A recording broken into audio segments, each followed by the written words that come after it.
Selectors इन CSS.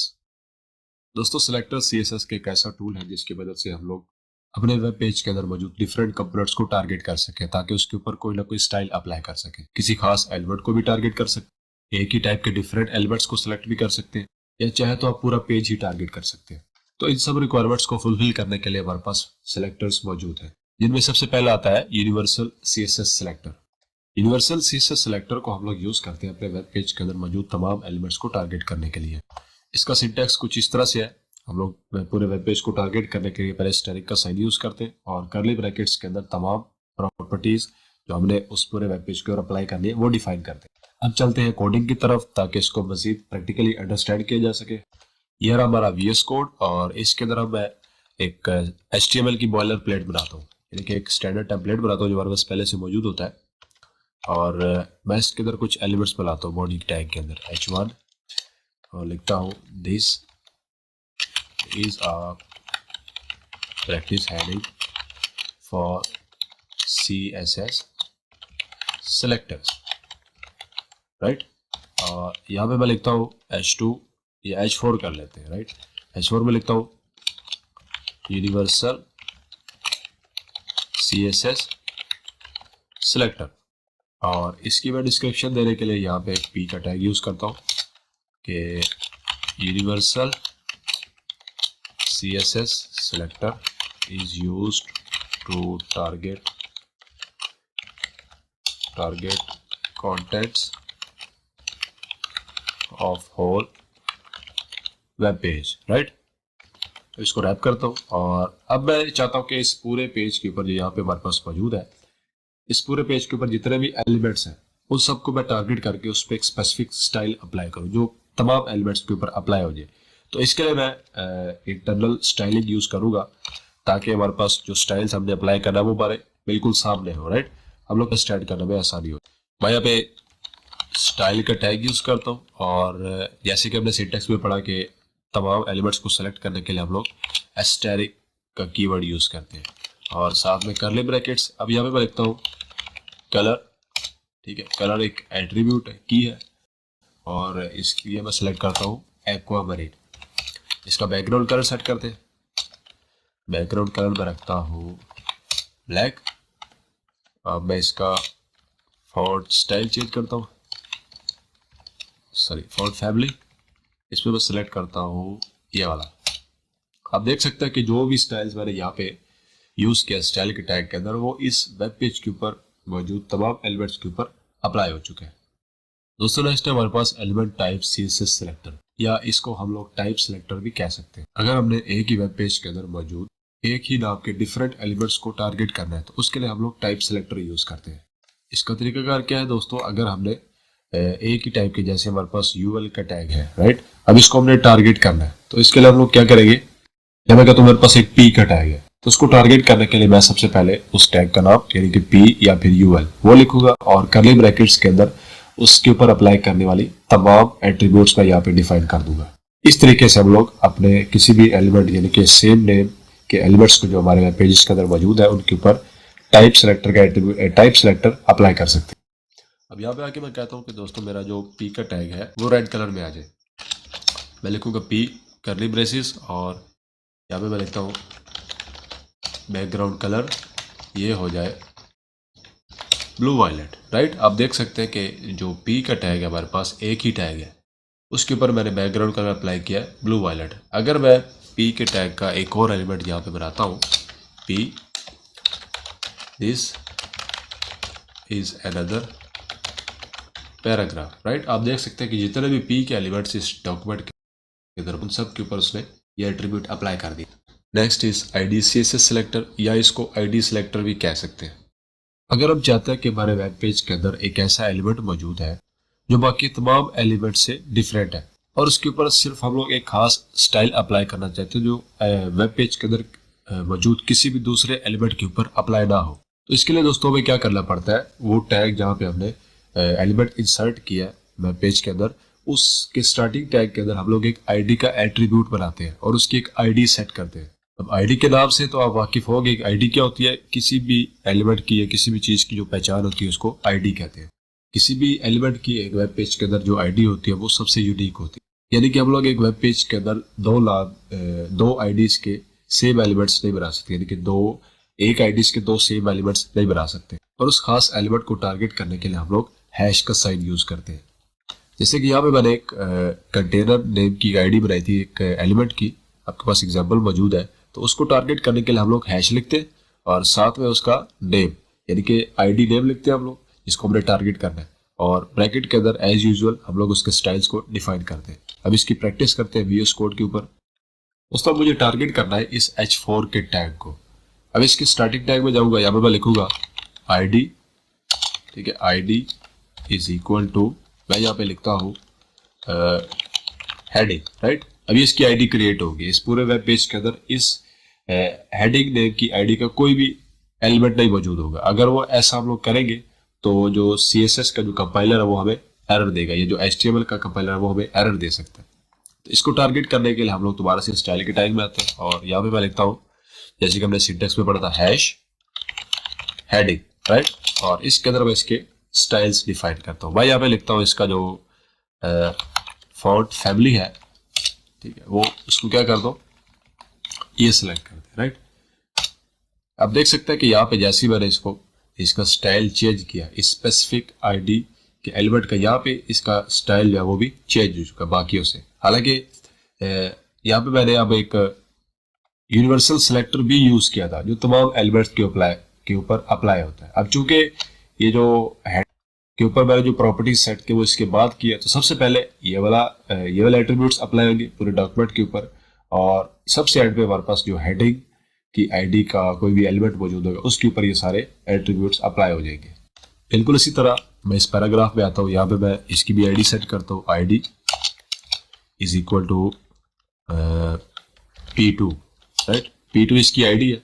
और style में आता हूँ, यहाँ पे लिखता हूँ हैश P2। अभी जो हैश है ना, ये हमारे वेब पेज के अंदर मौजूद इस नाम की आईडी को रिप्रेजेंट कर रहा है। जैसे कि यहाँ पे मैंने ID is equal to P2 लिखा ना, तो ये इसको टारगेट कर रहा है, ठीक है, यानी कि इस आईडी के नाम का कोई भी और एलिमेंट इस वेब पेज के अंदर मौजूद नहीं है, ये एक यूनिक एलिमेंट है, इसीलिए इसको आईडी बोलते हैं। तो यहाँ पे मैं इसके स्टाइल डिफाइन करता हूँ, कर्ली ब्रैकेट्स के अंदर मैं इसका लिखता हूँ कलर जो है इसका वो क्या करता हूँ, ब्राउन कर देता हूँ, राइट। अब देख सकते हैं यहाँ पे इसका जो कलर है वो ब्राउन हो चुका है। नेक्स्ट है हमारे पास क्लास CSS सिलेक्टर। इसको समझने के लिए दोस्तों मैं आपको एक एग्जांपल लेता हूँ। जैसे हमारे पास स्कूल्स में क्लासेस होती है, तो क्लासेस के अंदर क्या होते हैं, कुछ स्टूडेंट्स होते हैं।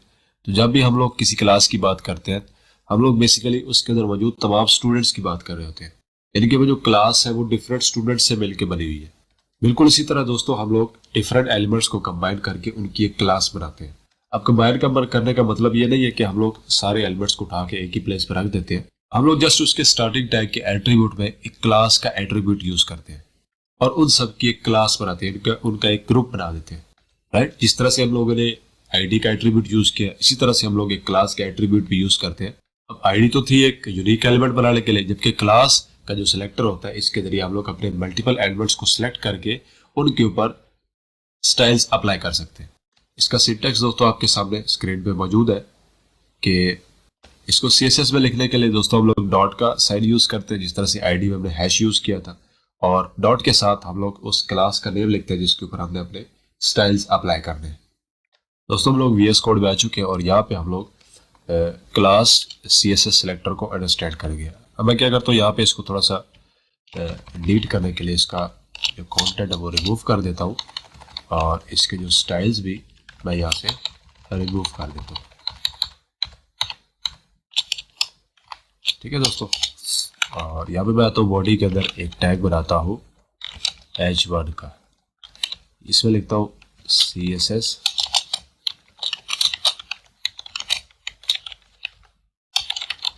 क्लास सेलेक्टर, नीचे लिखता हूँ H2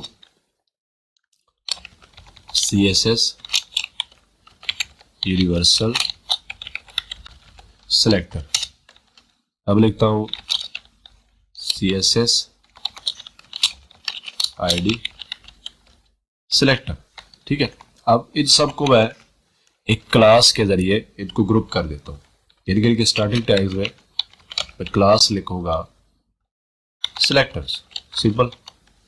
और इसी तरह h2 के अंदर भी class is equal to selectors. फिर से h1 के अंदर आए, class is equal to selectors, right. अब तीनों को मैंने ग्रुप करके क्लास बना दिया है। अब स्टाइल में आता हूं, यहां पे मैं लिखता हूं डॉट सिलेक्टर्स, यानी कि अब जो डॉट सिलेक्टर्स है ये इन तीनों एलिमेंट्स को टारगेट कर रहे हैं। जैसे मैं इनके ऊपर स्टाइल अप्लाई करूंगा आपको आउटपुट यहाँ पे नजर आ जाएगी स्क्रीन पे। मैं कहता हूँ कि इनका जो कलर है उसको कर दो ब्लू, ठीक है। और सॉरी यहाँ पे हमने ई मिसिंग कर दिया। तो वैसे यहाँ पे आपने स्पेलिंग्स का बहुत ध्यान रखना है जब भी आप लोग क्लासेस बनाएंगे एलिमेंट्स की। अगर स्पेलिंग्स, अब जैसे यहाँ पे हमारे पास स्पेलिंग मैच नहीं हो रहे थे, ठीक है, आप देख सकते हैं कि यहाँ पे इसका जो कलर था वो ब्लैक हो गया था। तो आपने स्पेलिंग मिस्टेक बिल्कुल भी नहीं करनी। नेक्स्ट आते हैं, कलर सेलेक्ट हो गया ब्लू, बैकग्राउंड कलर सेट करते हैं एक्वा, राइट। और ये हमारे पास क्लास के सिलेक्टर की एक प्रैक्टिकल एग्जांपल आपके सामने मौजूद है। क्लास सिलेक्टर्स के जरिए आप लोग मल्टीपल एलिमेंट्स को ग्रुप करके उनके क्लास बना सकते हैं और उनके ऊपर एक पर्टिकुलर स्टाइल अप्लाई कर सकते हैं। डिसेंडेंट कॉम्बिनेटर को हम लोग यूज करते हैं पेरेंट एलिमेंट के अंदर मौजूद चाइल्ड एलिमेंट्स को टारगेट करने के लिए। और चाइल्ड एलिमेंट्स को आप डिफरेंट मेथड्स के जरिए टारगेट कर सकते हैं। जैसे यहाँ पे एग्जांपल में हमने कंटेनर नाम की आईडी के अंदर बॉक्स नेम के क्लास के चाइल्ड्स को टारगेट किया है। आप चाहे तो यहाँ पे क्लास और आईडीज के बजाय उन एलिमेंट्स के नेम भी लिख सकते हैं। जैसे मैं सपोज करता हूँ ये जो कंटेनर का एलिमेंट है ये h1 एलिमेंट है, तो इसको h कंटेनर की बजाय मैं h1 भी लिख सकता हूँ। और डॉट बॉक्स की बजाय अगर मैं कहता हूँ ये पैराग्राफ का एलिमेंट है यानी कि p का एलिमेंट है, तो डॉट बॉक्स की बजाय मैं यहाँ पे p भी लिख सकता हूँ। ये डिपेंड करता है हमारी रिक्वायरमेंट के मुताबिक, ठीक है। तो अब ये करेगा क्या, यहाँ पे भी हमारे पास कंटेनर नाम की आईडी का कोई भी एलिमेंट होगा और उसके अंदर बॉक्स की क्लास से बिलोंग करने वाले चाइल्ड एलिमेंट्स मौजूद होंगे, उनसे के ऊपर ये वाले स्टाइल्स अप्लाई कर देगा। चलिए इसको प्रैक्टिस करते हैं VS कोड के अंदर। तो यहाँ पे हमारे पास HTML वेब पेज की एक बॉयलर प्लेट मौजूद है, एक स्टैंडर्ड सा टेम्पलेट मौजूद है। इसके अंदर हमने एक स्टाइल का टैग बनाया। सबसे पहले हम लोग इसके स्टाइल्स डिफाइन करते हैं, राइट। तो मैं कहता हूं कि मेरे पास वेब पेज के अंदर एक एलिमेंट है h1 और उसके अंदर एक एलिमेंट मौजूद है p, ठीक है। अभी हम लोग क्लासेस और आईडीज की बात नहीं कर ले, जस्ट पेरेंट एलिमेंट्स के नेम और उनके चाइल्ड एलिमेंट्स के नेम और कुछ नहीं। तो इसको टारगेट करने के लिए मैंने कुछ इस तरह से लिखा और स्पेस दे के कर्ली ब्रैकेट्स के अंदर इसकी मैं प्रॉपर्टीज डिफाइन करता हूँ कि इसके ऊपर कौन से स्टाइल्स हम लोग अप्लाई करने वाले हैं। मैं लिखता हूँ फॉन्ट फैमिली फ्रैंकलिन, ठीक है। और इसका जो कलर है वो गोल्ड कर दो, ठीक है। अब मैं इसके बॉडी के टैग में आता हूँ और यहाँ पे ये वाले एलिमेंट्स बनाता हूँ। पहले तो h1 और इसके अंदर आता हूँ p का एलिमेंट बनाया। p के अंदर मैं लिखता हूँ डिसेंडेंट सेलेक्टर। आप देख सकते हैं कि जैसे ही यहाँ पे मैंने एलिमेंट क्रिएट किया इसने h1 के अंदर p एलिमेंट के ऊपर ये सारे एट्रीब्यूट्स अप्लाई कर दिए, ठीक है। अब इसको एक और तरीके से अंडरस्टैंड करते हैं। मैं h1 के स्टार्टिंग टैग में आता हूं, यहां पे मैं लिखता हूं id which is equal to let's suppose parent, ठीक है। और p में आता हूं, यहां पे मैं लिखता हूं class is equal to child, right. अब देखिए यहां पे इसकी आईडीज और क्लासेस सेट किए, हालांकि इसने अभी तक भी वो स्टाइल्स अप्लाई किए हुए क्योंकि इनको हमने आईडीज और क्लास को टारगेट नहीं किया। अब इसको आईडी और क्लास के मेथड से टारगेट करके देखते हैं। तो यहां पे मैं लिखता हूं अब h1 और p नहीं आएगा बल्कि यहां पे इनकी आईडीज और क्लासेस आएंगी। तो आईडी क्या है इसकी पेरेंट, ठीक है। और डॉट क्लास को लिखने के लिए हम लोग डॉट का सिंबल यूज करते हैं, पेरेंट डॉट चाइल्ड, राइट। आप देख सकते हैं कि यहाँ पे मैंने आईडीज और क्लास की मदद से इसके अंदर मौजूद चाइल्ड एलिमेंट्स को टारगेट कर लिया। अब यहाँ पे एक और चीज गौर करने वाली है, अगर आप इस child element parent element h1 के अंदर आते हैं और यहाँ पे आप एक ऐसा एलिमेंट बनाते हैं जिसकी कोई भी क्लास नहीं है, ठीक है। मैं यहाँ पे लिखता हूं पैराग्राफ, ठीक है। अब चूंकि इसकी कोई क्लास नहीं है जबकि ये तो टारगेट कर रहा है पेरेंट पेरेंट आईडी के चाइल्ड क्लास के एलिमेंट्स को, ठीक है। तो इसकी कोई क्लास तो इसको टारगेट नहीं करेगा, राइट। ये सिर्फ उन एलिमेंट्स को टारगेट करेगा जो कि पेरेंट की आईडी के अंदर चाइल्ड की क्लास के नाम से मौजूद है, ठीक है। आप इसको रिवर्स भी कर सकते हैं, यानी कि क्लास आपकी जगह यूज कर ले और आईडी को आप चाइल्ड की जगह भी यूज कर ले, नो प्रॉब्लम। और यहाँ पे मैं आपको एक और बात बताता चलूँ फ्रेंड्स के जो डिसेंडेंट सेलेक्टर है वो किसी भी पेरेंट एलिमेंट के अंदर मौजूद तमाम चाइल्ड एलिमेंट्स यानी कि उनके चाइल्ड के भी चाइल्ड एलिमेंट्स पे भी अप्लाई होता है। ये कैसे होता है ये भी देख लेते हैं। हम चलते हैं इस पेरेंट h1 के टैग के अंदर जो p का एलिमेंट है, राइट। इसके अंदर हम लोग एक और एलिमेंट बनाते हैं इस p के टैग के अंदर, जिसकी क्लास भी हम लोग चाइल्ड ही रखेंगे क्योंकि इसमें तो चाइल्ड को टारगेट करना ना जो क्लास है इसकी। तो इसके अंदर अब मैं एक और p का टैग बनाता हूँ जिसकी क्लास में चाइल्ड रखूंगा। और दोस्तों इसका एक आसान तरीका है, अगर आपको ये पूरा टैग्स बनाने में लिखने में आसानी मुश्किल हो रही है तो आप लोग क्या करें, p लिख के आपने इसकी क्लास बनानी है चाइल्ड, तो डॉट चाइल्ड लिख के एंटर कर दे, आपके पास p का टैग विद क्लास चाइल्ड बन जाएगा। जो भी आप क्लास बनाना चाहते हैं tag name dot class name वो आप लिख के बना सकते हैं। बिल्कुल इसी तरह अगर आपने आईडी सेट करनी है तो h1 हैश और साथ में आईडी का नेम, राइट। चलिए अब चलते हैं p के टैग में और यहाँ पे मैं लिखता हूँ अनदर सब चाइल्ड। तो आप देख सकते हैं यहाँ पे जो h1 के अंदर जो चाइल्ड है p और उसके अंदर एक और चाइल्ड है p, इन दोनों की क्लासेस सेम है, राइट। तो इस डिसेंडेंट सेलेक्टर ने इन दोनों के ऊपर ये एट्रीब्यूट्स अप्लाई कर दिए, हालांकि ये इसका सब चाइल्ड है, ठीक है। तो नेक्स्ट है हमारे पास चाइल्ड कॉम्बिनेटर। चाइल्ड कॉम्बिनेटर का जो काम है वो डिसेंडेंट कॉम्बिनेटर से काफी मिलता जुलता है।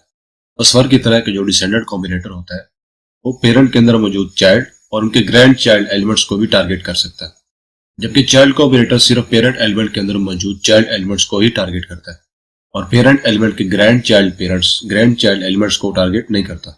और इसके अलावा बाकी फर्क आपको इसके सिंटेक्स में नजर आएगा कि दो एलिमेंट्स जिनको हमने टारगेट करना है उनके दरमियान स्पेस की बजाय एंगल ब्रैकेट यूज की जाती है, इसको कहते हैं ग्रेटर देन साइन, राइट। तो चलिए इसको प्रैक्टिस करते हैं VS कोड में।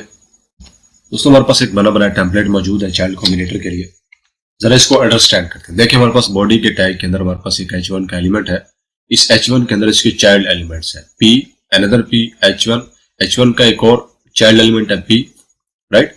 आप देख सकते हैं कि इसने h1 का जो चाइल्ड एलिमेंट है h1 उसका जो आगे से चाइल्ड है p, इसने उसको भी टारगेट कर रखा है। हालांकि हमने बात की थी कि जो चाइल्ड कॉम्बिनेटर होता है वो इसके ग्रैंड चाइल्ड एलिमेंट्स को टारगेट नहीं करता। तो यहाँ पे वजह क्या है, देखिए यहाँ पे हमारे पास जो h1 का एलिमेंट है वो बजाते खुद p का एक पेरेंट टैग है। तो CSS का जो कंपाइलर है उसको इससे कोई फर्क नहीं पड़ता कि h1 का एलिमेंट कहाँ पे पड़ा है, ठीक है, p का एलिमेंट कहाँ पे पड़ा है। जहां पे भी इसको h1 एज अ पेरेंट और p as a child element नजर आएगा वो उसको टारगेट। नेक्स्ट अब हमारे पास है जनरल सिबलिंग कॉम्बिनेटर। अभी तक हमने पेरेंट्स और उनके चाइल्ड्स या उनके ग्रैंड चाइल्ड्स को ही टारगेट किया। अब पेरेंट और चाइल्ड का जो रिलेशन होता है वो हाई और लो लेवल का होता है, इनके पेरेंट का जो लेवल होता है वो हाई होता है और उसके अंदर जो मौजूद चाइल्ड एलिमेंट होता है उसका लेवल लो होता है क्योंकि उसका चाइल्ड है। जैसे फादर और सन होते हैं, फादर एंड डॉटर होता है। जबकि जो सिबलिंग कॉम्बिनेटर है इसमें हम लोग ऐसे एलिमेंट्स जो सेम लेवल पे मौजूद है यानी कि एक के साथ दूसरा, उसको हम लोग सिबलिंग कहते हैं। जैसे रियल लाइफ में हमारे पास दो ब्रदर्स होते हैं, दो सिस्टर्स होते हैं, ब्रदर एंड सिस्टर होता है, सिस्टर एंड ब्रदर्स होते हैं, ये सारे क्या है सिबलिंग्स है। जनरल सिबलिंग कॉम्बिनेटर को हम लोग यूज करते हैं सिबलिंग्स को टारगेट करने के लिए। इसके सिंटैक्स में हम लोग एंगल ब्रैकेट या स्पेस की जगह हम लोग टिल्ड का साइन यूज करते हैं, राइट। ये टिल्ड का साइन आपके पास कीबोर्ड की जो नंबर रो होती है उसमें सबसे लेफ्ट पे मौजूद होता है। चलिए इसकी प्रैक्टिस करते हैं VS कोड के अंदर। तो हमारे पास HTML का एक टेम्पलेट मौजूद है, हम इसके बॉडी के टैग के अंदर h1 का टैग लगाते हैं, ठीक है, और लिखते हैं हेडिंग और इसका एक सिबलिंग बनाते हैं p, ठीक है। अब p के अंदर लिखते हैं पैराग्राफ, राइट। आप देख सकते हैं कि यहाँ पे जो h1 और p का जो टैग है वो दोनों सिबलिंग्स है आपस में, दोनों सेम लेवल पे, ना h1 p का पेरेंट है ना p h1 का चाइल्ड है, राइट। इनके दोनों सेम लेवल पे। और स्टाइल के अंदर हमने इसका टिल्ड का कैरेक्टर यूज करके इन दोनों सिबलिंग्स को टारगेट किया। और एक बात और नोट करने वाली है कि जो स्टाइल्स हम लोग डिफाइन करेंगे वो सेकंड पे अप्लाई होंगे, यानी कि हमने लिखा है h1 और यहाँ पे सिबलिंग कॉम्बिनेटर का साइन यूज किया, फिर P। तो इसने H1 के साथ आने वाले P का जो एलिमेंट्स होंगे जितने भी होंगे, ठीक है, उन पे ये स्टाइल्स अप्लाई करेगा। हम चाहे तो यहाँ पे मल्टीपल P के टैग्स भी यूज कर सकते हैं, ठीक है, P अनदर पैराग्राफ, ठीक है। अब ये सारे दोनों P के टैग्स ये H1 के सिबलिंग्स है, राइट। आप चाहे तो इसके अंदर दूसरे एलिमेंट्स भी ऐड कर सकते हैं। H5 में लिखता हूं, ठीक है, ए। तो इससे कोई फर्क नहीं पड़ता कि जो फर्स्ट हमारे पास सिबलिंग और जो सेकंड है, फर्स्ट एलिमेंट और सेकंड एलिमेंट, उसके अंदर कितने ही टैग्स आ जाए, राइट, इससे कोई फर्क नहीं पड़ता। और टारगेट सिर्फ ये दूसरे एलिमेंट को ही करेगा, यानी कि पहला H1 है, दूसरा P, ये P को टारगेट करेगा। और अगर हम लोग ऐसे करते हैं कि यहां से हम लोग H5 को खत्म करते हैं और H1 को हम लोग यहां से उठा के इस P के साथ नीचे पेस्ट करते हैं। अब देखिए यहाँ पे P और H1 दोनों सिबलिंग्स तो है, लेकिन स्टाइल के रूल्स के अंदर हमने क्या लिखा है, H1 के साथ जो P का सिबलिंग होगा उसको टारगेट करो। अब यहाँ पे P के साथ H1 आ रहा है, लिहाजा ये इसको target. Next is adjacent sibling combinator. दोस्तों इसका कॉन्सेप्ट चाइल्ड कॉम्बिनेटर की तरह ही है। जिस तरह से चाइल्ड कॉम्बिनेटर पेरेंट एलिमेंट के अंदर जस्ट इमीडिएट चाइल्ड को ही टारगेट करता है, बिल्कुल इसी तरह एडजेसेंट सिबलिंग कॉम्बिनेटर एक सिबलिंग के साथ उसका जो इमीडिएट सिबलिंग होता है, मैचिंग सिबलिंग, उसको टारगेट करता है। जैसे जनरल सिबलिंग कॉम्बिनेटर में हम लोग एक सिबलिंग के साथ जितने भी तमाम रिलेटेड सिबलिंग्स होते थे हम लोग उसको टारगेट कर सकते थे। इसमें जस्ट फर्स्ट सिबलिंग टारगेट किया जाता है और इसके सिंटैक्स में हम लोग टिल्ड की जगह पे प्लस का साइन यूज करते हैं। इसका मतलब यह है कि जहां पे भी P का टैग होगा और उसके साथ एक और P का टैग, यानी कि उसके साथ ही P का टैग होगा, वहां पे इसको ये टारगेट कर देगा। अब इसको विजुअल स्टूडियो कोड में प्रैक्टिस करते हैं ताकि आपको इसकी बेहतर समझ आ जाए। तो हम लोग बॉडी के टैग में इस H1 से पहले एक P का टैग लगाते हैं। मैंने यहाँ पे एक P का टैग लगाया, लिखा पैराग्राफ, और हेडिंग के नीचे आते हैं, यहाँ पे एक और P का टैग लगाते हैं, लिखते हैं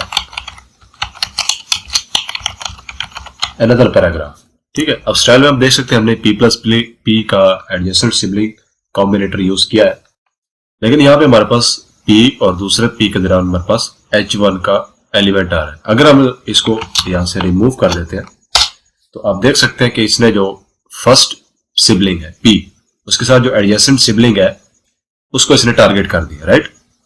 यहाँ पे जो दोनों P के टैग्स है वो एक दूसरे के एडजेसेंट सिबलिंग्स है। चलिए इसको अब हम लोग एक अलग तरीके से प्रैक्टिस करते हैं। मैं यहाँ पे P की जगह पे H1 का टैग यूज करता हूँ, H1 का एलिमेंट, और यहाँ पे मैं आता हूँ, यहाँ पे H1 का टैग बनाता हूँ which is heading, राइट। आप देख सकते हैं कि यहाँ पे मैं लिखा था H1 प्लस P, यानी कि H1 के साथ जो P का एडजेसेंट सिबलिंग है उसको टारगेट करके इस स्टाइल से अप्लाई करो। यहाँ पे हमारे पास H1 का टैग है और साथ में एक P का टैग है और उसके साथ एक और P का टैग है। हालांकि ये दोनों इसके एडजेसेंट सिबलिंग्स तो है, लेकिन ये सिर्फ फर्स्ट एडजेसेंट सिबलिंग को ही टारगेट करेगा। यहाँ पे आप देख सकते हैं एट्रीब्यूट CSS सिलेक्टर। दोस्तों इससे पहले हम लोगों ने जो सिलेक्टर्स डिस्कस किए हैं उसमें हमने एलिमेंट्स को by the name, bye ID और बाय क्लास टारगेट किया। अब इसके अलावा हमारे पास CSS के अंदर एक ऐसा सिलेक्टर भी है जिसके जरिए हम लोग किसी भी एलिमेंट को by the use of attribute उसको टारगेट कर सकते हैं, ठीक है, जिसको हम लोग एट्रीब्यूट CSS सिलेक्टर कहते हैं। इसका मेथड कुछ इस तरह से है, जिस एलिमेंट को हमने बाय एट्रीब्यूट टारगेट करना है उस एलिमेंट का नेम और स्क्वायर ब्रैकेट्स के अंदर attribute name is equal to inverted commas के अंदर उस एट्रीब्यूट की वैल्यू, यानी कि मेरे पास एक इनपुट नेम का एक एलिमेंट है जिसका एक एट्रीब्यूट है टाइप और उसकी वैल्यू है टेक्स्ट, उस पर ये स्टाइल्स अप्लाई कर दो। चलिए इसको VS कोड में प्रैक्टिस करते हैं। तो दोस्तों यहाँ पे हमारे पास HTML का बेसिक स्ट्रक्चर मौजूद है। यहाँ पे मैं P के टैग के साथ इसका एक एट्रीब्यूट सेट कर देता हूँ, name is equal to para, ठीक है। ये नेम नाम का मैंने इसका एट्रीब्यूट सेट कर दिया और स्टाइल में आके मैं लिख देता हूँ P, यानी कि P का वो एलिमेंट जिसका एट्रीब्यूट है नेम और उसकी वैल्यू है पैरा, उस पे ये वाले स्टाइल्स अप्लाई कर दो। बैकग्राउंड कलर ब्लू वायलेट, ठीक है। आप देख सकते हैं यहाँ पे हमने इस एलिमेंट को इसके एट्रीब्यूट के जरिए टारगेट किया, ठीक है। और अब यहाँ पे दोस्तों एक चीज़ कॉमन है, हम लोग चाहें तो इसको आईडी या क्लास के जरिए भी टारगेट कर सकते हैं जैसे हमने पहले किया। तो इसका ये फ़ायदा भी है CSS सिलेक्टर एट्रीब्यूट का कि ये एज ए आईडी सिलेक्टर और एज ए क्लास सिलेक्टर के तौर पे भी काम करता है। अगर मैं यहाँ पे इसका आईडी सेट करता हूँ पैरा और साथ में मैं इसका क्लास भी सेट करता हूँ वो भी पैरा, ठीक है। और यहाँ पे मैं आता हूँ नेम की जगह पे मैं लिखता हूँ क्लास, ठीक है, तभी वो सेम काम करेगा। या यहाँ पे मैं लिखता हूँ आईडी, तभी वो सेम काम करेगा। इसके अलावा अगर मैं इस P को ख़त्म करके यहाँ पे लिख देता हूँ हैश पैरा, ठीक है, यानी कि अब ये डायरेक्ट आईडी को टारगेट कर रहा है, एट्रीब्यूट को टारगेट नहीं कर रहा। इसके साथ अगर मैं डॉट कर दूं यानी कि अब ये क्लास पैरा को टारगेट कर रहा है, राइट। तो यहाँ पे जो हमारा एट्रीब्यूट CSS सेलेक्टर है वो आईडी और क्लास सेलेक्टर के मुतबादिल भी इस्तेमाल किया जा सकता है। दोस्तों वीडियो को एंड तक देखने का बहुत बहुत शुक्रिया। अगर आपको इस वीडियो के अंदर से कुछ क्वेश्चन है तो आप इसको कमेंट्स के जरिए पूछ सकते हैं। अगर वीडियो पसंद आई है तो इसको लाइक जरूर कीजिएगा और साथ ही साथ मेरे चैनल को सब्सक्राइब करना मत भूलिएगा। मिलते हैं अपनी नेक्स्ट